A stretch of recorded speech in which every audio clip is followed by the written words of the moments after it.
Got Texas A&M head coach Rob Childress, accompanied by players John Doxakis, along with Mikey Hoehner. We'll open up with a statement from the head coach, and we'll take questions for the players, then back to Coach Childress. Coach? Hey, another hard-fought, well-played game on both ends, and incredibly disappointed that we're on the losing end of it.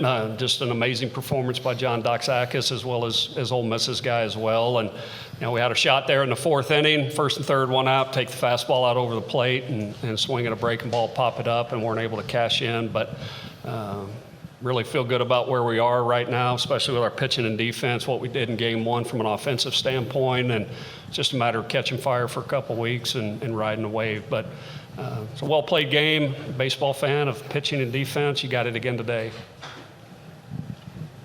Questions for the players now.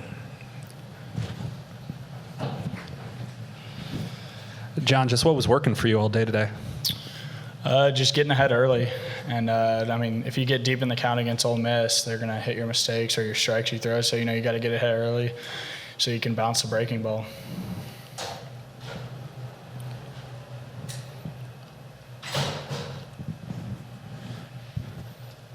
Mark Etheridge, D1. This is for John.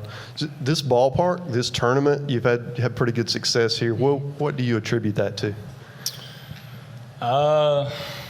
Honestly, I think it's just one of those tournaments where you don't have much time to think about it because, there's so many games going on, So you just go out there and give it your all every pitch and just accept what happens, and just give your team a chance to win. Mikey, what was so hard about Doug Nikhazy today, approaching him, kind of squaring him up? He did a lot of things right today. I mean, he did what John did as well. He got ahead early, and he mixed his pitches well, and just got us off balance most of the game. And unfortunately, we couldn't square him up as like what we like to.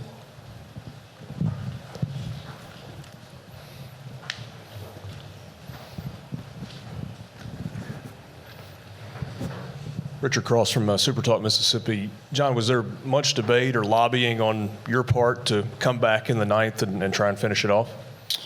You never want to give the ball away in a game like that, obviously, but, I mean, it was right for the team. We trust our bullpen because they're so good. They've been good all year and just didn't go our way today. But, yeah, I mean, you always want to go back out and finish the ninth, but, in this situation, it just wasn't the right time.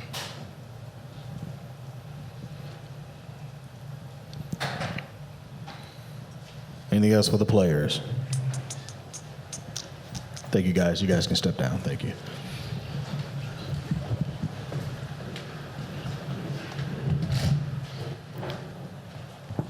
We'll resume with questions for Coach Childress now.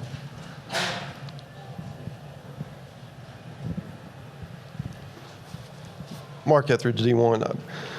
The decision in the ninth inning, you guys got a no-hitter. Obviously, that's a tough one for you. Could you walk through that thought process?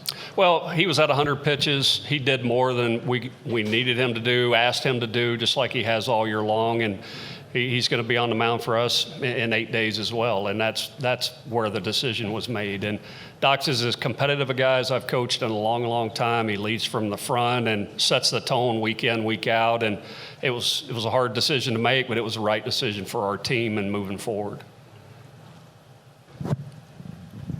Nick Suss, Clarion Ledger. Rob, this is back-to-back days that really tough losses after really good pitching performances. How is the team feeling after this? Where is the morale after that? Well, certainly disappointed. We came here to win the tournament, and we did. We had two amazing performances on the mound, and we had, I guess, 13 or 14 opportunities with a runner in scoring position and weren't able to cash in, and really didn't need a hit yesterday with the bases loaded and one out.